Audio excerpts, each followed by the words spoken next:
बिहार के मुंगेर में एक और एएसआई की हत्या कर दी गई। जानकारी के मुताबिक एएसआई विवाद सुलझाने के लिए पुलिस टीम के साथ नालंदापुर इलाके में पहुंचे थे। वहां दो परिवारों में झगड़े की खबर थी। जानकारी मिलने के बाद एएसआई संतोष कुमार अपनी टीम लेकर दोनों पक्षों से बात करने पहुंचे थे। वहीं इससे पहले भी अररिया जिले में एक एएसआई की हत्या कर दी गई। पुलिस ने इस सिलसिले में 6 लोगों को गिरफ्तार किया है। लगातार पुलिस कर्मियों पर हो रहे हमले से कहीं न कहीं राज्य की कानून व्यवस्था पर भी सवाल उठ रहे हैं।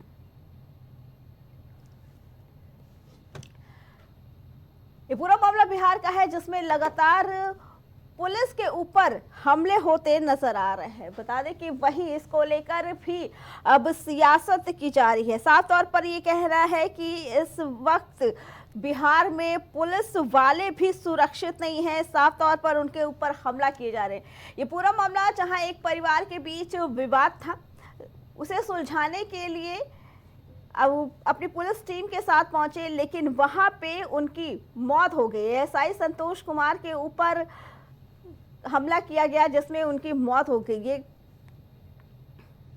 एएसआई संतोष कुमार की इलाज के दौरान पटना में मौत हो गई। बता दें कि ये पूरी घटना बीते शुक्रवार की है, जहां होली के दिन ये पूरा मामला सामने आया है। मुंगेर में उन पर धारदार हथियार से हमला किया गया। गंभीर हालत को देखते हुए चिकित्सकों ने उन्हें पटना रेफर कर दिया। पटना में इलाज के दौरान शुक्रवार की देर रात उनकी मौत हो गई। मुफस्सिल थाना इंचार्ज चंदन कुमार सिंह ने इसकी पुष्टि भी की। वहीं एएसआई संतोष कुमार के पार्थिव शरीर को मुंगेर लाया गया। पुलिस लाइन में गार्ड ऑफ ऑनर दिया जाएगा। इसके बाद पार्थिव शरीर को उनके पैतृक गांव भभुआ के मोहनिया भेजा जाएगा। इस घटना के बाद प्रदेश में सियासत एक बार फिर से तेज हो गई। आरजेडी ने इस सरकार पर हमला किया है।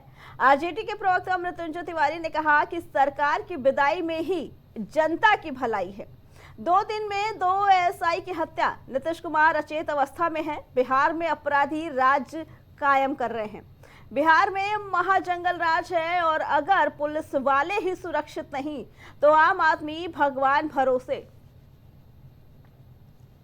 इसी पे आगे जानकारी देने के लिए हमारे साथ हमारे सहयोगी शहबाज जुड़ चुके हैं। शहबाज, बिहार में एक बार फिर सियासत गर्मा गई। बिहार में अब पुलिस वाले ही सुरक्षित नहीं है। साफ तौर पर आरजेडी नेता ने बीजेपी पर हमला बोला है, नीतीश सरकार पर हमला बोला। बिल्कुल अर्चना, की पहली घटना नहीं है कि जिस तरीके से पुलिसकर्मी पर हमला हुआ है बिहार में आए। इससे पहले भी कई बार ऐसा हो चुका है, ऐसी घटनाएं सामने आ चुकी हैं। और अभी तो फिलहाल 72 घंटे के भीतर ही 2 पुलिसकर्मियों को ऊपर हमला किया गया है, जिसमें एक घायल और एक की मौत हो गई है। क्योंकि अभी जो हाल फिलहाल वाली जो घटना थी मुंगेर वाली, उससे कहीं ना कहीं और पुलिस पर गंभीर सवाल खड़े होते हुए नजर आ रहे हैं अर्चना। जी शहबाज, लेकिन सोचने वाली बात है कि पारिवारिक कलह को आपसी जो मामला चल रहा था उसे सुलझाने के लिए टीम के साथ गए और उनके ऊपर हमला किया गया। क्या बदमाशों के अंदर बिल्कुल भी खौफ नहीं है पुलिस प्रशासन का, वहां की सरकार का? देखिए, बिहार में हमेशा देखा ये गया है, एक वक्त था जब 90 के दशक में इस तरीके की चीजें देखी जाती थी। जंगल राज जब उत्तर प्रदेश वो बिहार को घोषित किया जा चुका था और बिहार की कानून व्यवस्था पर तगड़े सवाल खड़े होते थे। और एक बार फिर देखिए, जिस तरीके से चुनाव अर्चना नजदीक आ रहे हैं, ऐसे में लगातार एक बार फिर से कहीं ना कहीं अपराधियों के जो हौसले हैं वो बुलंद होते नजर आ रहे हैं। और अगर अपराध इस तरीके से अंजाम दिया जाएगा तो कहीं ना कहीं जेडीयू और बीजेपी के लिए मुसीबतें खड़ी हो सकती हैं। क्योंकि अगर खाकीधारी सुरक्षित नहीं रहे अर्चना, तो कहीं ना कहीं पब्लिक की सेफ्टी को लेकर एक बड़ा सवाल अहम खड़ा हो जाता है, जिसको लेकर आरजेडी भी तमाम तरीके के सवाल खड़े करते हुए नजर आ रही है अर्चना। जी जी जी शहबाज, सोचने वाली बात है कि अब वो खाकी वर्दी पर ही हमले किए जा रहे हैं, वो भी दिन दहाड़े टीम के साथ पहुंच रहे। उसके बाद इससे पहले भी एएसआई की मौत हो गई थी, उनके ऊपर हमला किया गया था, उनकी मौत कर दी। ये दिखाता है कि किस तरीके से हौसले बुलंद है अपराधियों में। जी बिल्कुल, देखिए बिहार में इस तरीके की घटनाएं अमूमन हुआ करती हैं। और बिहार में जिस तरीके से अपराध ग्राफ है और अपराधियों के जो मनबढ़ जिस तरीके से देखे जाते हैं, वो कहीं ना कहीं मशहूर है अपने में। और बिहार इस तरीके से ऐसी कई घटनाओं के लिए जो है जाना जाता रहा है। इससे पहले भी कई घटनाएं बिहार में हुई हैं। और जिस तरीके से अगर आप जंगल राज की बात कर रहे हैं, जंगल राज रिटर्न की, वे बात ही इसीलिए हो रही है क्योंकि बिहार में एक वक्त था कि लोग शाम को घरों से निकलने पर डरते थे। कब आदमी लूट लिया जाए, कब किसकी हत्या कर दी जाए, कोई भरोसा नहीं था। और बिहार की कानून व्यवस्था हमेशा सवालों के कटघरे में खड़ी रहती थी।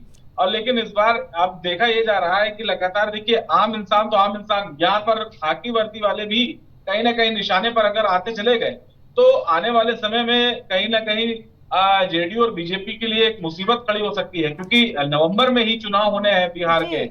और इतने ये कानून व्यवस्था बहुत अहम हो जाती है बिहार में, क्योंकि बिहार एक अरसे के बाद कहीं ना कहीं कानून व्यवस्था के मामले में थोड़ा बहुत ठीक हुआ था।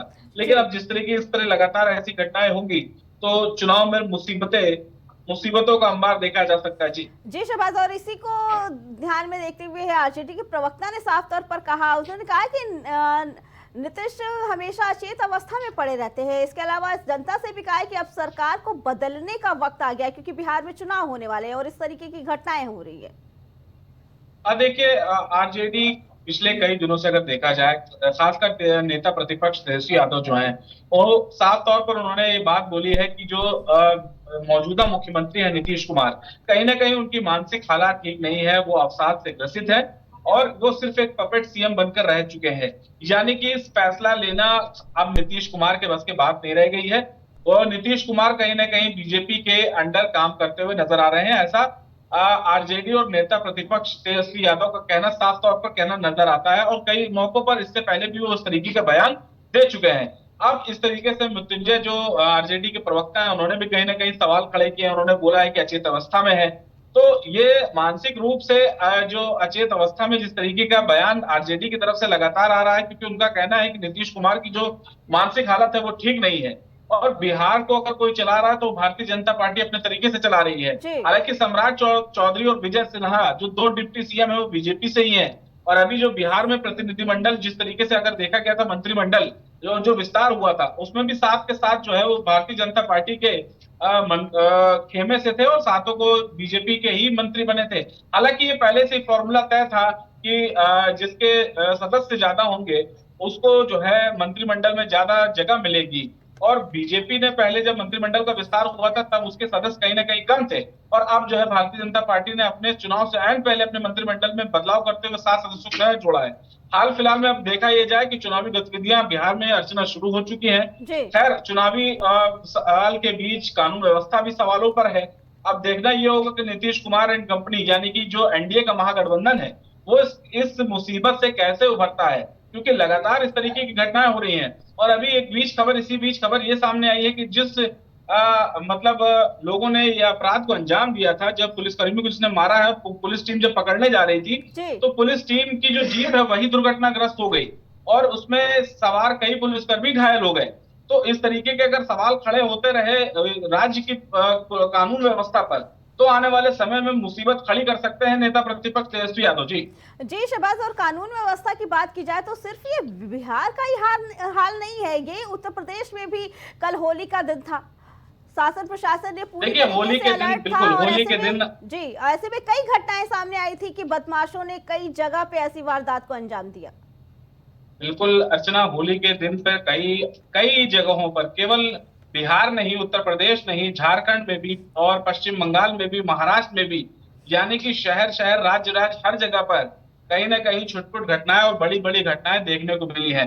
कहीं आमने सामने दो पक्ष आ गए हैं, कहीं छोटी सी बात को लेकर मामला इतना बढ़ गया। अब जिस तरीके से आप उत्तर प्रदेश की बात कर रही हैं, तो अलीगढ़ में जिस तरीके की हत्या की गई है वो जो है कहीं ना कहीं कानून व्यवस्था को वाकई में सवालों के कटघरे में खड़ा करता हुआ नजर आता है। क्योंकि जिस तरीके से जो जिस मृतक की जो हत्या करी गई है वो देखा जा रहा था कि अपने मोहल्ले में खड़ा था और वही सुबह सहरी का वक्त था और घर से सहरी करके निकला था और अपने दोस्त के साथ खड़ा था। और इतने में जो अपराधी हैं वो आते हैं बाइक से, और जिस तरीके से प्रयागराज में एक वक्त था जब हत्या को अंजाम दिया गया था, जो गुड्डू मुस्लिम और तमाम लोगों ने उमेश पाल की हत्या करी थी, कहीं ना कहीं उसकी यादें एक तरीके से ताजा होती हुई नजर आती हैं।